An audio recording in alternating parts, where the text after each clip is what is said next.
Trump breaking news today. There is mounting pressure on Joe Biden to launch an attack on Iran, following Sunday's tragic loss of life and injury toll among 3 American soldiers at the hands of extremists backed by Iran. President Joe Biden is being hammered by calls to launch an attack on Iran, fearing a direct battle or even a large conflict involving other Middle Eastern nations. Biden has been hesitant to strike the country.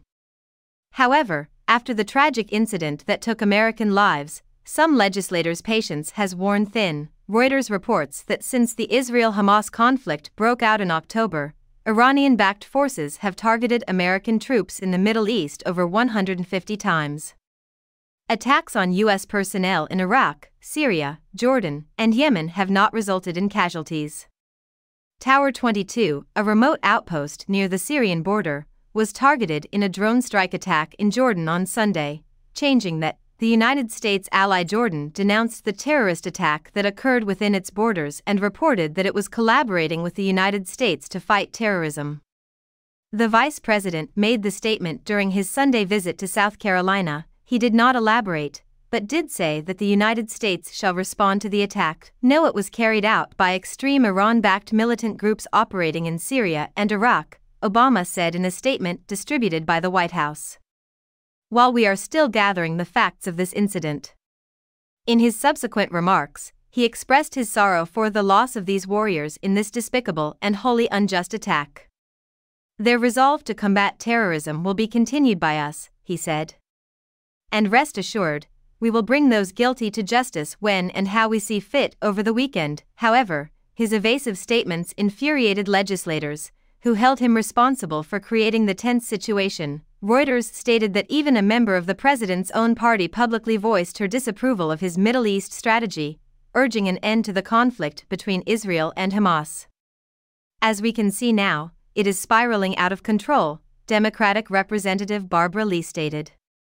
It's starting to seem like a war in the region, and our forces and the United States are tragically in danger. The Republican Party, however, directed the majority of the criticism directed at Biden for the tragic assault on American forces on Sunday. The assault was characterized by former President Trump, who is vying for re-election this year, as a consequence of Joe Biden's weakness and surrender.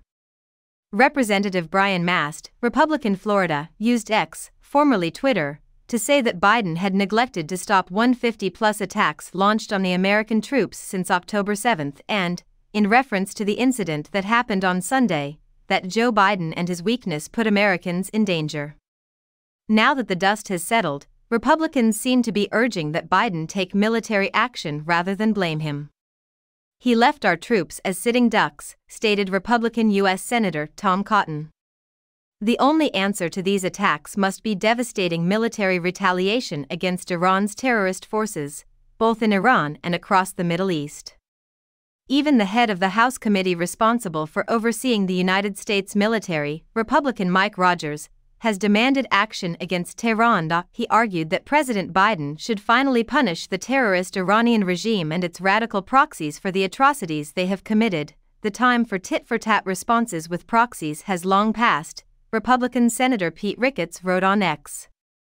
More American lives could be lost if President Biden does not restore deterrence by striking Iranian military assets. One group, however, voiced concern that this could spark a wider conflict in the Middle East. While we grieve the loss and revere the brave men who fight on the front lines, this is an occasion for intelligent, strategic strength, not rhetorical flourishes, Democratic lawmaker Seth Moulton, who was a Marine for 4 tours in Iraq, wrote on X. There are global opponents of the United States who would like to see us get involved in yet another conflict in the Middle East. You want to start a conflict with Iran, you're just giving the enemy an advantage, and I hope you'll send your kids to battle. On our terms and within our time frame, we need a strategic response that works. When it comes to deterrence, war is the worst. A U.S. defense officer who spoke to Reuters anonymously also said that attacking Iran directly would not accomplish anything. Unless the U.S. prepared for an all-out war, what does attacking Iran get us, stated a senior official. A reporter from Newsweek contacted the White House to inquire about Vice President Biden's intended reaction to the assault on American forces and to get a statement regarding the Republican demands for attacks against Iran.